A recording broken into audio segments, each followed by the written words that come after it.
मुलासाठी तसेच 15 लाख रुपयांसाठी विवाहितेचा छळ करणाऱ्या पतीसह 6 जणांविरुद्ध फौजदार चौडी पोलीस ठाण्यात गुन्हा दाखल करण्यात आला आहे। याबाबत प्रतीक्षा प्रतीक सोनटक्के राहणार नाकोडा युनिटी नर्सिंग होम जवळ सोलापूर या विवाहितेच्या फिर्यादीवरून पती प्रतीक, सासू तेजस्वी, सासरे नितीन, चुलत सासू उर्मिला, मामी सासू दीपाली, ननंद पायल राहणार सर्व इंदापूर जिल्हा पुणे यांच्या विरुद्ध गुन्हा दाखल करण्यात आला आहे। 12 डिसेंबर 2024 ते 7 मे 26 या कालावधीत प्रतीक्षा ही सासरी नांदण्यास होती। त्यावेळी पती व घरातील लोकांनी मिळून प्रतीक्षा हीच लग्नात हुंडा, पैसा, सोने दिले नाही, आमच्या मुलाला पळवून नेऊन लग्न केले, मुलाचे आयुष्य खराब केले, तू फुकट घरात आली, घरातील काम येत नाहीत, आम्हाला मुलगा पाहिजे होता, तू मुलीला जन्म दिला आहे, व्यवसायासाठी माहेरहून 15 लाख रुपये घेऊन आली नाही तर तू नांदायला येऊ नको म्हणून त्रास दिला। याबाबत फौजदार चौडी पोलीस ठाण्यात गुन्हा दाखल करण्यात आला असून हवालदार पवार हे पुढील तपास करीत आहेत।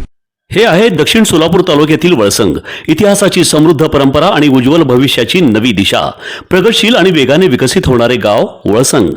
कुरनूर धरणाच्या सानिध्यात निसर्गरम्य वातावरणात वसलेले वळसंग सोलापूर पासून फक्त 12 ते 15 मिनिटे, अक्कलकोट पासून फक्त 12 ते 15 मिनिटे आणि रेनगर पासून केवळ 7 ते 8 मिनिटे अंतरावर सोलापूर अक्कलकोट महामार्गावरील उड्डाण पूल आणि वेगवान महामार्गाच्या थेट संपर्कात असलेले वळसंग।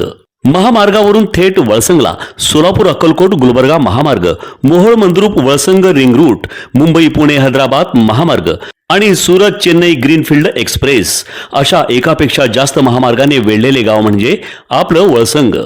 वळसंग हे आता महाराष्ट्राच्या नकाशावर नव्या विकासाचे केंद्र बनले आहे। वळसंग मध्ये आहेत प्रसिद्ध मंदिरे, सोलार हब, टोलनाका, जवळच आहे कुरनूर धरणाचे ताजे पाणी आणि निसर्ग सौंदर्य आणि विविध ठिकाणी आकर्षक हॉटेल्स व ढाबे सुद्धा। प्रवासात थकलेल्या प्रवाशांसाठी स्वादिष्ट जेवण, आराम, ताजेतवाने आणि प्रदूषण मुक्त वातावरण। वळसंग हे केवळ गाव नाही, एक उत्कृष्ट थांबा आहे, एक संधी आहे, एक भविष्य आहे। वळसंग ऐतिहासिक वारसा, आधुनिक कनेक्टिव्हिटी आणि उद्याच्या विकासाची हमी। सोलापूर जिल्ह्याचा अभिमान आणि महाराष्ट्राचा गौरव। वळसंग।